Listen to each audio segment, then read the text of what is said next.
Catherine Zeta-Jones is not that much different from a Morticia that you've seen already, but Louise Guzman, physically, I thought, okay, this is kind of cool that they didn't try to copy, the Gomez that we got from the show, because he kind of set the standard ever since then. He did. Yeah. Ever since that Gomez, everybody's been like a suave. A suave, overly charismatic Gomez. This fool got bad teeth. He's wearing an obvious toupee. He's wearing a toupee. Just, the breath smell like shit. He's not, and it's kind of close to what the Charles Addams was the original artist for the Addams Family, and he drew Gomez as not a very flattering character. Right. Now in the animated version that they did not too long ago, they got a little close to that, where that Gomez was not very good looking at all. And Oscar Isaac, I think, did the voice. Yeah. But he was still very, very charismatic. Right, he was. There's something about this Gomez. Yeah, you're just like, oh, okay. God damn. You married him, huh? Does he have your family trapped in a basement or something? You might be. Look at. And I like that it makes me repulsed. I'm like, this is what the Addams Family is supposed to do. I just look at that mouth. I'm like, God damn, girl, how you doing that? Shit, you might as well be like sticking your tongue on a monkey's ass. Hey, maybe she's a chubby chaser. Maybe she's got a fetish. Forget the chubby. I'm looking at that. You got to get past that mouth first.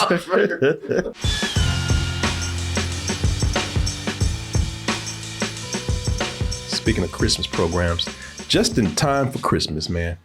Wednesday, as in Wednesday Addams. A girl who hates Christmas.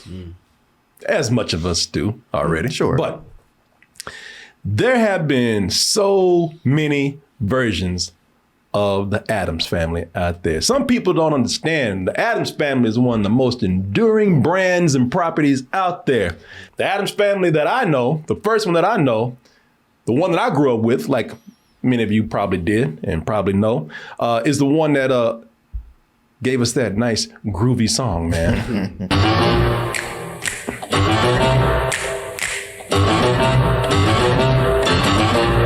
The Addams Family. Everybody knows that song. Everybody who has had a version of the Addams Family incorporated that song one way or another. Right. They always slip it in somehow. Yep. Just like everything with Spider-Man throws in the Spider-Man does whatever Spider can. And that show had an influence, of course, on the movies that were out there. You 90s kids, you millennials out there.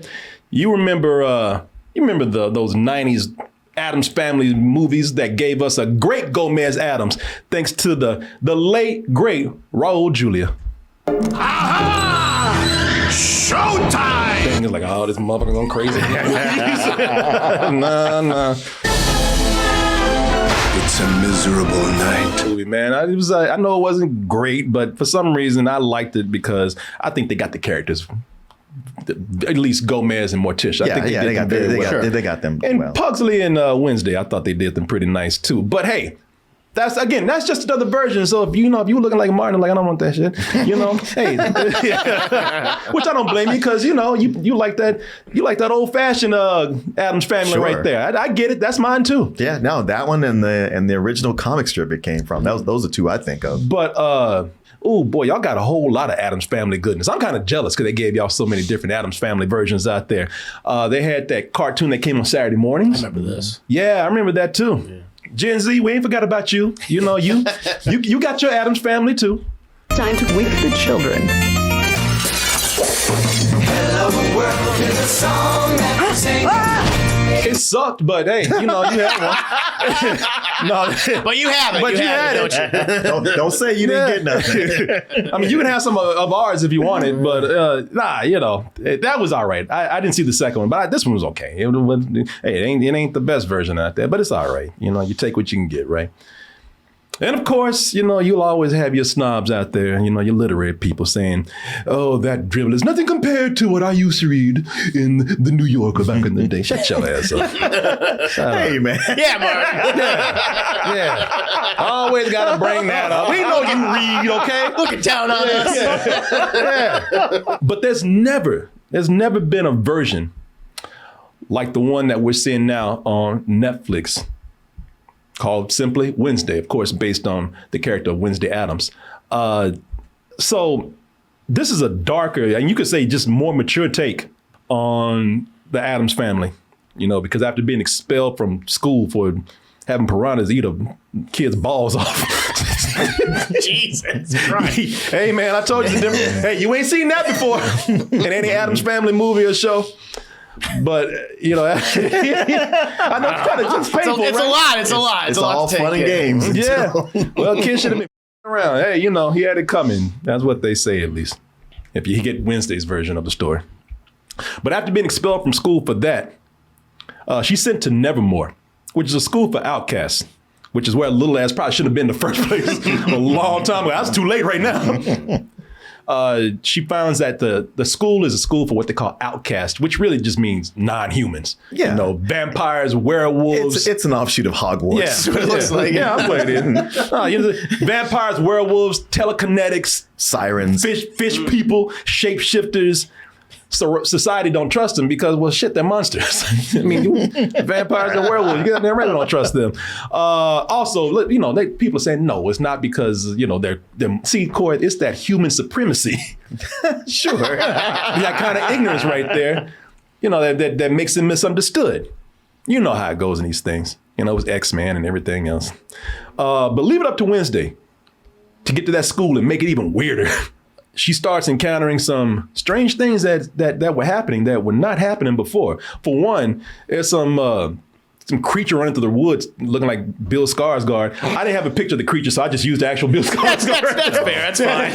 I mean, that creature got eyes. He got big googly eyes. like yeah. It's kind of funny because it's a big scary creature till it turns around, you see his face, and you're like, ah! Yeah, but he got big old crazy googly eyes like that. Because I looked at it, I was like, did they get Bill Skarsgård? They might have. He's in a lot now, too. Yeah, got them Pennywise eyes over there. Been in the woods trying to kill people, or actually killing people. There's also someone trying to kill Wednesday, saying that she's going to bring doom to the school. And if that's a whole lot to process right there, but wait, as a bonus, I'm going to throw in something else. You also, if you act now, you also get genocidal pilgrims from back in the day. You know, are there any other type of pilgrims? Okay, extra genocidal pilgrims right here. That's a lot going on. And people are like, hey, wait a minute. Hold on. Wait. What do you mean she's going around hanging around with other weird characters? She is the weird character. You know, that is the family, the brand for the Addams right there, that they're spooky and they're kooky. You know, what's she doing? What's she doing hanging around other weirdos out there? You know, this is a fish out of water story for her. If you put her around other weirdos and freaks and whatnot, well, that's just taken away from her. And this is not the Addams family I know. That makes her less weird. Yeah, exactly, man. Does it work? Well, we're going to go ahead and take a look at the trailer for Wednesday. Deep down, I actually There's another different one, man. Black Pilgrim. You know, you don't see that right there too many times. Herschel Walker. Yeah, exactly. That's the whole time I was like, brother, have you read your history?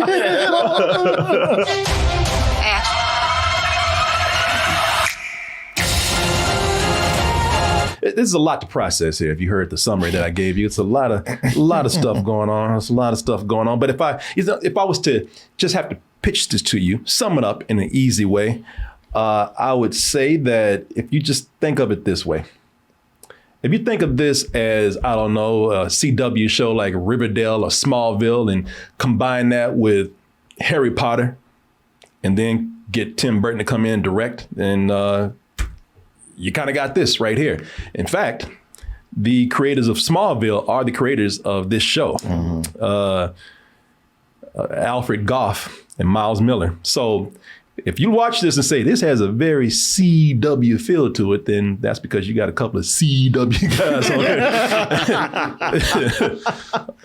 You know, and I would say this, it is a cool idea to see what would happen if the family of the Addams family, if the Addams family went a little darker, you know, to see if it would be taken to what the comics were kind of like the comic strips in New Yorker, where it was just slightly darker.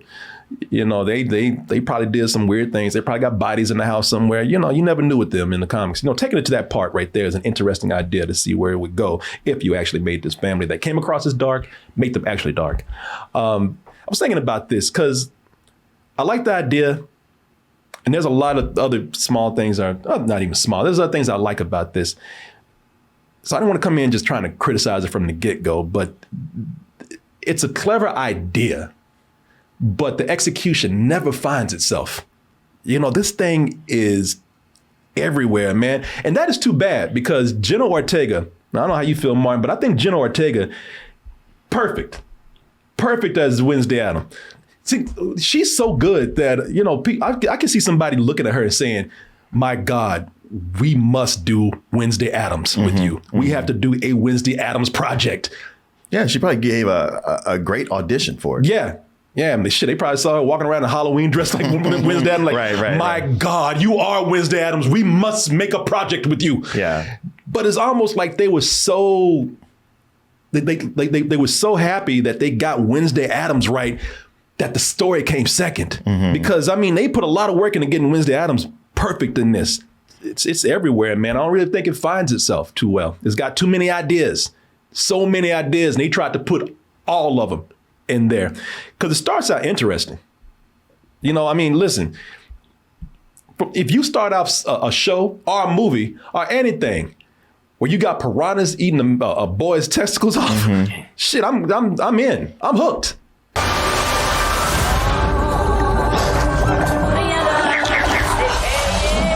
Because piranhas make that noise. I did the world a favor. People like Dalton shouldn't be allowed to procreate. You know, when I saw that, I was like, all right, I'm hooked. I'm in, man. And then it starts out with some really cool ideas with the characters. You know, they start to like go into the background of the characters, get deeper with them. Morticia comes in. You find out that Morticia, she got some old beef going on with the headmaster. Mistress. The mistress here. Headmistress. Sound like you run a cat house. I know. So I was trying to be nice. I was like, man, if I say headmistress, I'm gonna sound sexist. Sound like she's selling hoes or something. Played by Gwendolyn Christie.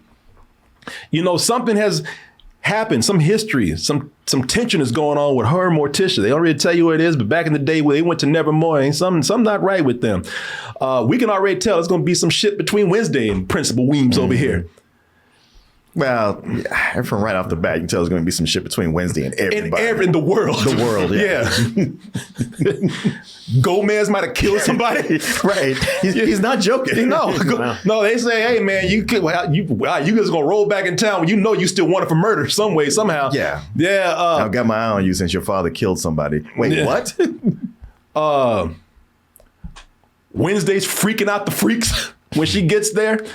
And to top it all off, Wednesday has the luck of being roommates with the girl who is the complete opposite of her, the most cheerful, bubbliest werewolf you'll ever meet, who loves color, as opposed to Wednesday, who, as you heard, is probably really allergic to it.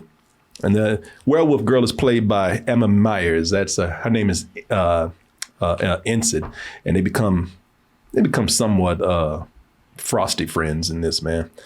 I don't know what other way to say. I'm sorry, I'm picturing a milkshake when you say that. They both going to Wendy's together, feeding Frosties to each other like wedding cake.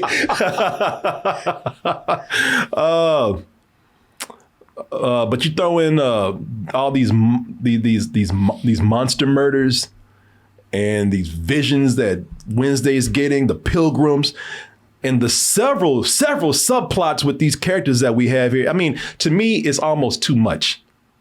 And there's a reason why. And it's a reason why for something that we constantly complain about when it comes to Netflix. But, you know, go ahead. Oh, the old too many episodes. How many episodes is it? It's 8. Okay. Did you not get through all of them? Oh, no. As a matter of fact, when they first sent this to us, I watched some of it. And I'm just telling you right now, I hated it. Just right off the bat. I was just like, okay, this whole thing between Morticia and Gomez with Luis Guzman and Catherine Zeta-Jones, I was like, this feels like cosplay. They aren't wearing the costumes are wearing them. And all of it is just so obvious. And Jenna Ortega as Wednesday, everything is her using her extended vocabulary while she stares and doesn't blink and is too cool for school. And I was like, I get that it's Wednesday, but you're doing too much. You don't even feel like a real person. You're just like, it's like you guys, it felt like a Funny or Die skit that is mildly amusing at best, and they took it and CW'd the Riverdale the shit out of it, and we're making a show. And I was like, God damn, I can't do this. How far did you get? I got 2 episodes in. Actually, I got like 15 minutes in when I stopped, and then I came back. I was like, you know what? Don't be like that. At least finish watching it. And the second half of the first episode, they start to get away from that. It focuses on Wednesday. Her character felt more lived in, but they got into the actual mystery that's going on. And then I found myself actually intrigued. So then by the time it was time for a second episode, I'm like, I want to see where this goes. And then I got into watching the second one. And then it was just because I started so late, I didn't have time to go forward. But I was like, you know what? I got to say, I'm kind of having a turnaround here. I'm very interested in this now. I'm liking it. Yeah, But I guess I'm the opposite of you, where I wasn't liking it at first, and then I started to like it, but I'm just barely in it, so I don't. Yeah, I mean, let me just say this: I didn't love it when I saw it first, because again, it felt very much like from the very beginning, this mystery that they introduced. There was a problem with that. Now, first of all, let me just say the biggest problem that we have here with this is that it's too many episodes. If you ask me, and it's too many ideas going on here, man. These series are too long for an idea that does not need to be that long. And stretching it out like that, just have you just stuffing it with filler that doesn't need to be there. Yeah, that was my fear. Yeah, listen, that's just me. I mean, not everybody might feel like that. There's a lot of people that might enjoy it. Maybe I'm just missing out on what you're seeing. But from me watching this, it's like stretching something out and you see where it's starting to tear and you just start filling it up, with filling the space with something, anything. Because I'm going to tell you, man, I believe that I was talking about these several subplots that this has right here, man. Those subplots are there because of length. They're not there because you actually need them. Because there are subplots that go nowhere. I mean, they just almost like they just said, you know what, I'm tired of talking about this shit, and just stop. They just disappear. Oh, really? Yeah. It's almost like they were talking about this and they just got distracted by something else and just never came back. Just forgot, just left it sitting there. There's a story with that pilgrim that you saw. There's a story with the mayor's son. This boy, he almost hooked up with somebody twice. 2 different characters twice. They dropped that. And then there was a point where he's kind of a bully as it starts out, but then he starts to find himself later on in the series. He starts talking to one of the other outcasts. You almost feel like they're starting to bond with something. And then that shit just ends. I don't even remember where we cut it off. Yeah. I just know we didn't have no real follow-up on it. There's another story in here where one of the sirens, the mer people, that her mom comes in with some ulterior motive. She's going to use her daughter for something, and they have a big dialogue. They must be saving the rest of them for season 2, if there will be one, because they didn't finish that shit here. That's another thing about these series. Stop setting shit up for the next season if we don't know we're going to go to one. And even if we are going to one, let's just do it here. Yeah. Can we finish this right here, please? Well, we got to think about the future. Yeah, it was almost like I was watching this half the time, going like, where the hell are you going? We still got. I unlike you, I did like Morticia and Gomez. I didn't love them. I don't know. Maybe I liked them because they were just extremely horny. This is the horniest version of Gomez and Morticia that you would ever see. Yeah, I mean, like I watched most of the time just to see if they're gonna stop at some point. And and I guess I liked it because now who are the actors we have here? Luis Guzman and Catherine Zeta-Jones. Yeah. Catherine Zeta-Jones is not that much different from a Morticia that you've seen already, but Luis Guzman, physically, I thought, okay, this is kind of cool that they didn't try to copy, the Gomez that we got from the show, because he kind of set the standard ever since then. He did. Yeah. Ever since that Gomez, everybody's been like A suave. a suave, overly charismatic Gomez. This fool got bad teeth. He's wearing an obvious toupee. He's wearing a toupee. Just, the breath smell like shit. He's not, and it's kind of close to what the Charles Addams was the original artist for the Addams Family, and he drew Gomez as not a very flattering character. Right. Now in the animated version that they did not too long ago, they got a little close to that, where that Gomez was not very good looking at all. And Oscar Isaac, I think, did the voice. Yeah. But he was still very, very charismatic. Right, he was. There's something about this Gomez.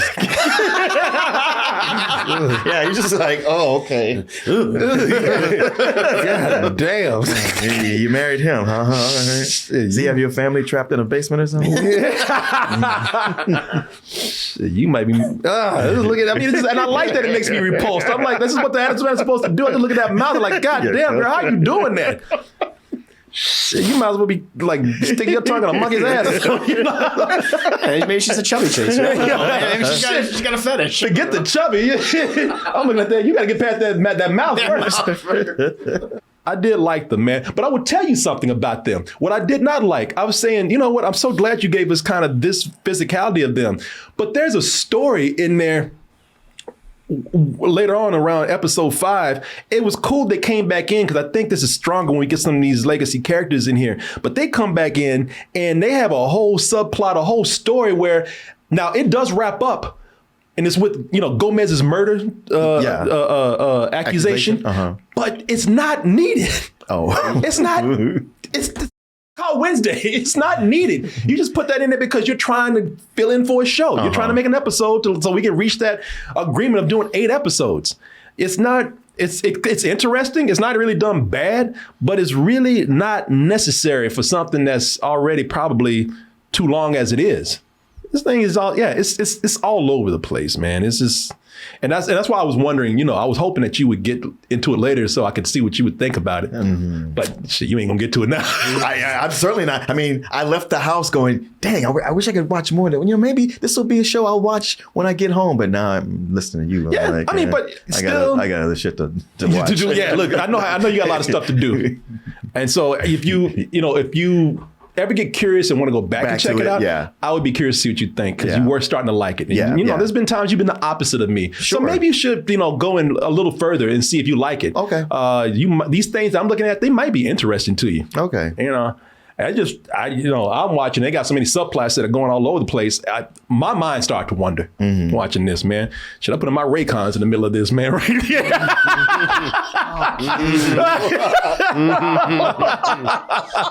I started listening to something else in my head with my earbuds here, man. Hey, but listen, let me tell you about these Raycon wireless earbuds. And they also have headphones and speakers, all of them great sound. Martin can tell you when we go traveling, you always see me wearing. Always got his Raycons. I always got my Raycons on, man. Gave a pair to Oz. He loves them. And Raycons really do have a great reputation. So, I'm not just shitting this out to people or shitting it out to people. You know what I just said? I'm not just selling this to sell them. They are very, very good earbuds, man. They're very good quality. You look at reviews for them. They're very nice. And one of the things that makes them nice is, the sound. Also have a lot of features on there. Press of a button. If you want to listen to your surroundings because you don't trust people around you, you press a button. You can do that. You want to get back into the music, you get right back into it. They got something called awareness mode. You click it and you can start hearing a little bit better around you. Oh, okay. Like if you sitting at a dark bus station or something, you don't trust people, put on that awareness mode. When you're safe, put it back onto that nice sound. They have a battery life of up to 54 hours. I'm telling you, the quality of these, the premium sound on that, they are half the price of a lot of other earbuds out there. And I've had some. I've had some die on me that were like, very expensive earbuds. And just so happens that Raycon came through. I got some sent to him. And I was like, well, and I remember thinking well, take that, Dre. I was thinking, I was like, well, these will do for now. Mm-hmm. But then I started listening to them like, damn, these are actually very good. Good. Plus, y'all, it's the holidays, man. Oh, early Black Friday sale. Yeah, early Black Friday sale that is going on. So go ahead, man, with the holidays coming, they got that Black Friday sale going on. Early Black Friday sale. This is the best time to get yourself some Raycons out there for a friend, a loved one, or whoever has it coming to them. And listen, here's my gift to you right now. Go to buyraycon.com/toasted and use the code EARLYBF as in early Black Friday, but early BF to get 20% off site-wide. They hardly ever do that, by the way. They never do that. Or save even bigger and get 30% off Raycons exclusively, our exclusive holiday bundles right here. They got these holiday bundles that they're selling. You can get those for 30% off. Merry Christmas. You're welcome. So go ahead, do that. You got your Christmas shopping halfway done right now, thanks to me. I want to thank you, though, for all of it. I want to thank you for your support out there. And I especially want to thank Raycon for sponsoring this portion of the show. Getting back into it for our review. There's even a bigger problem here. And this is another reason why I would be curious if you ever got around to seeing it, see if you would notice what I'm talking about. I think there's a problem with the tone in this. I think this is very uneven. This is something where, and listen, I'm not going in saying that you can't do a dark or serious take on the Addams Family, because I think that's interesting. But then, with the serious moments and the campy moments and the funny moments, is there a way to balance that all out? Probably, but I don't think they're gelling very much here. Yeah. They got this whole serious subplot going on with the sheriff and Wednesday. And the sheriff has this thing with his son. Him and his son are having a problem in their relationship. There's a story with the sheriff's wife that died mysteriously. We don't know what's going on about it. And the sheriff doesn't even seem to fit in here. The sheriff is so serious. That is true. And you're right, because it starts out very campy and then it drops to where, okay, maybe not so much, man. Now it's getting a little bit more Harry Potter and like so many other teen dramas that are out there. Yeah. But the sheriff, I mean, he's one of the normies. So I just figured, okay, it's that. But he is he's a character from a different show. That's one of the moments that's very serious, whereas him and his dad are having such problems that he has to go to the bathroom and get in the water and scream because he's so frustrated and full of angst. And it's like, man, this is okay. Some people would describe this as a dramedy. A good dramedy knows how to balance the two. Yeah. When you have elements here that doesn't seem like it fits, I don't think it's done that well. I think that's where I think the writing is kind of weak. Like I said, I want to try something new. I want them to take risk. I want them to do things we haven't seen before. But after watching this, I'm thinking, maybe you should have just kind of stayed with more funny. Oh yeah. Interesting. Because instead of a mystery, maybe this should have been something where this shouldn't have been a show. This probably should have been a movie, a Netflix movie. Mm-hmm. And it could have been something where take all this mystery and complicated stuff and all this messy stuff out of there that we don't even need, and make the story leaner and have it about Wednesday going to this school where all her life she has been the one to freak people out. Mm-hmm. And now she goes to this place where everybody is a little weirder than her and she has to figure out how to deal with it. Yeah. Or maybe continue it to where she's so crazy and so freaky that even she freaks out the freaks again, Another thing that's wrong with this long ass format that they got is something I kind of agree with you on. Now, this happened with you on the first episode, so maybe you don't need to go back up in here. Oh, okay. But Wednesday was getting on my goddamn nerves. Yes, she was. Look, it's an act that works in small doses. Like a TV show where she's not even the main star. Yeah. But and I gave it a chance because I said, your characters usually kind of change or they grow or there's something going on. But after 5 episodes, I wanted somebody to beat her ass. I wanted them to bust in that dorm room with a bag full of oranges and beat the shit out of her. And I mean just what I say. I wanted her to. I wanted one of them good old fashioned basic training barracks room beatings. More one of those Full Metal Jacket. Full Metal Jacket beatings. Yeah. I don't dislike Jenna Ortega, but you were making me not like this character. Yes, she's great. Don't get me wrong. She's amazing as this character, and that character is doing exactly what that character should do in small doses. It's hard to work with Wednesday Addams without changing Wednesday Addams. Well, you know what I'm saying? No, I do. But I think a turning point for me was when she goes to the coffee shop and meets up with the sheriff's son. Because it wasn't like he was like pushing back, but just something about him being so normal, it had to bring her down to a few notches to where like, all right, now you can be dealt with. I can relate to you somewhat, and you're blinking again. Yeah. Blinking tells me that you're human. And that's the sheriff's son right there. That's like he's into her. Yeah, like he's really trying to. Like he's really doing his best to try to break her defenses down and date her. And that's another problem that I have in the show. Why are these characters kissing her ass? I know. Is all these characters they either want to are they trying to be her best friend? You know what I mean? This shit is what it is, man. They all try to either sex her up, or are they trying to date her, or are they trying to be her best friend? I'm like, I get it when you're trying to get the approval of somebody that's not giving it out very easy. Yeah. But god damn it, y'all, you did not actually develop that very well, that relationship, of why these people want her so bad. I mean, she's like, look at him, right there. That's you bitch, look right there. Now, there is a moment in there in the show where like a couple people go off on her, and they're like, you use people. You're only looking out for yourself. You're selfish. You know, you deserve to be alone. You know, and it seemed like that was a turning point. And for a moment, Wednesday would go like, you know, I mean, she does. But that's very Wednesday, though. No, it is. It is. It's on point with the character. That's the problem that we have here. It's like, how do you, and it can be done, I just don't know how. Maybe if I sat down and wrote it, but you know, how do you develop this character where that is her? That's her personality. And actually, and she's unlikable on purpose. Yeah. Great. But how do you develop a character like that, you know, when she is the character? Because in small doses, you know, she can get away with that. Yeah. You know. Yeah. Something, I don't know if you found this odd, and this is an aside, it's not really a complaint, but something they set up early on is like, well, everything with her is black and white. They're like, like she has no color. You know, you even on this side and just look at you, you're pale and you're all black and white, like you got a Snapchat filter on. Yeah. But you look at it, it's like Jenna Ortega is like, you still brown. Yeah. I don't know why y'all keep saying that. Was there a filter that was supposed to be applied to her and it wasn't? Sometimes the color comes out and sometimes they have it to where it really is. Because there were some moments I was like, wow, she really is monochromatic. You know, like in the right lighting. Like if they had a room where it was supposed to be very cold, bluish kind of light, she was coming across as very black and white, very pale. But if you put her in a room where that sun was coming through, she wasn't brown, she was orange.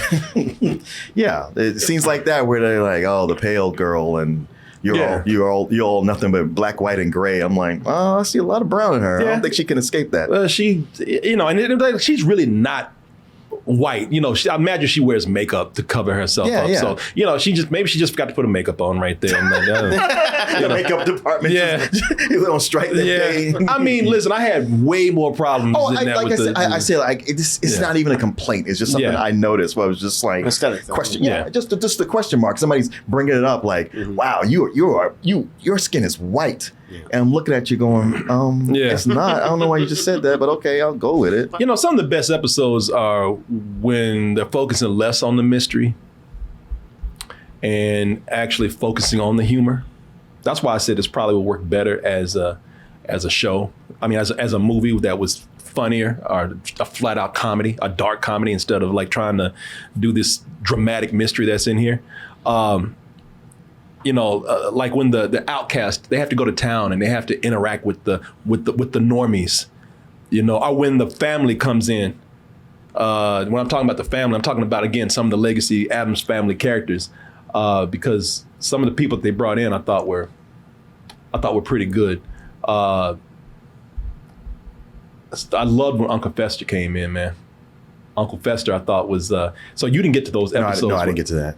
So you didn't get to the matter of fact, it's my first time seeing it when you showed it on the trailer. Yeah, so you didn't get to the Uncle Fester episodes, but Fred Armisen as Uncle Fester. That's Fred Armisen? Yep. Oh. He's like, yes, it is, Martin. Oh, that's a good makeup. I never would have guessed that was him. Man, and he is, to hell with a Wednesday show, I want an Uncle Fester show. Because first of all, he's funny through the whole thing. And there's even a moment where he shows some heart. But what I like that they did with the show is that they fully embraced he's a criminal. Yeah. He's not a murderer or something, but he got through robbing banks. He's trying to hide out and everything. He's a very funny character, man. And Fred Armisen actually gives a pretty great performance as Uncle Fester. I really liked him, man. Love Thing. Shit, I want a movie where Uncle Fester and Thing go on a road trip or something, man. I love Thing in this. Thing is the hand. For a couple of reasons why I really love Thing in this, man. So first of all, that meant for a hand that just communicates with fingers, that hand got a lot of personality. Yeah, he figured out a lot for it to do. Yeah. I love the dynamic with Thing and Wednesday. Because Wednesday pretty much, now this is what I love about Wednesday here. This is like when Wednesday is actually kind of cold and cruel, then they're being really in certain situations, not all of them, but when they get her at her best is when she's not just talking down to people. Is when she's conniving. Is when she's scheming. Yeah. And there's a lot of that's good that she does when she's trying to solve the mystery. She's just scheming all the time. Can't nobody contain her. That's good. And you can see that part of her with her interaction with Thing. She pretty much threatens Thing and says, you know what? She says, listen, you either gonna work for me as a spy, I'm gonna break your fingers. And he's like, okay. I'm not above breaking a few fingers. He knows she'll do it. Yeah, that's the thing. Yeah, she'll follow through on threats, man. There's some moments in here where she means business, and they catch her about to do some real crazy violence in here. Yeah, and people like, we gotta get you out of here.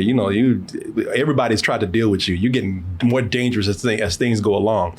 But the other thing is that a lot of times, you might not like her, you might not like her methods, but she's right. And that's one of the things that actually kind of keeps you with the mystery. Yeah. Because you get angry at her. And you start to agree with people where you're saying like she's completely out of line. But you find out that her intuition is actually very correct about a lot of things. I love the look of Thing too, man, all stitched up. Thing has been very smooth in other versions, but here he looks like somebody actually put him together. It's cool that they gave Christina Ricci a role.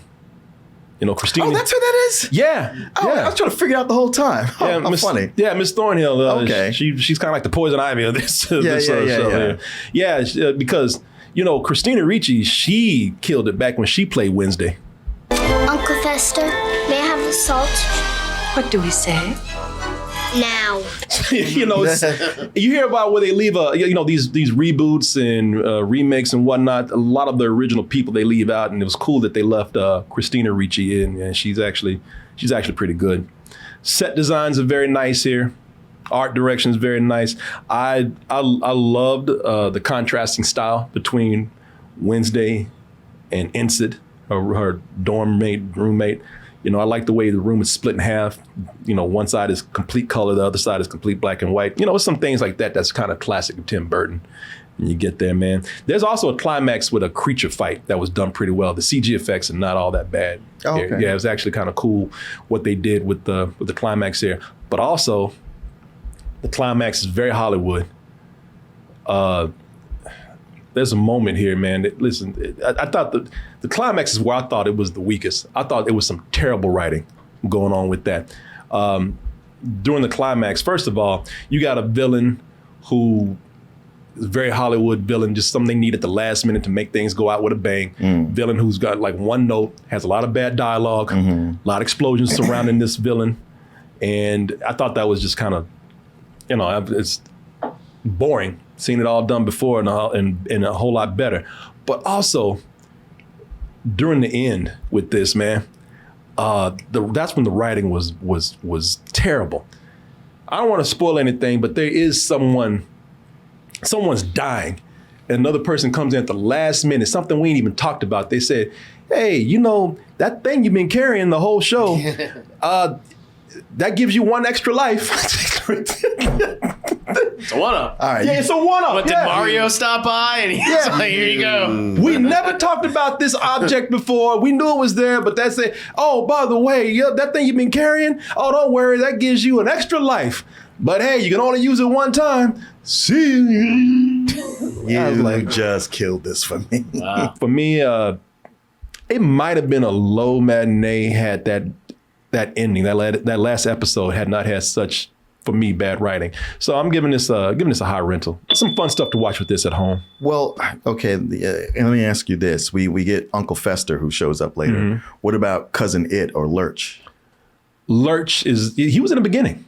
Oh, that's right. He was. Yeah, he's driving the car. Yeah. Well, I was just wondering if he has a role later. No. Oh, okay. No, and we don't get Cousin It yet. You know, at least they had enough sense not to stuff him in here. Yeah.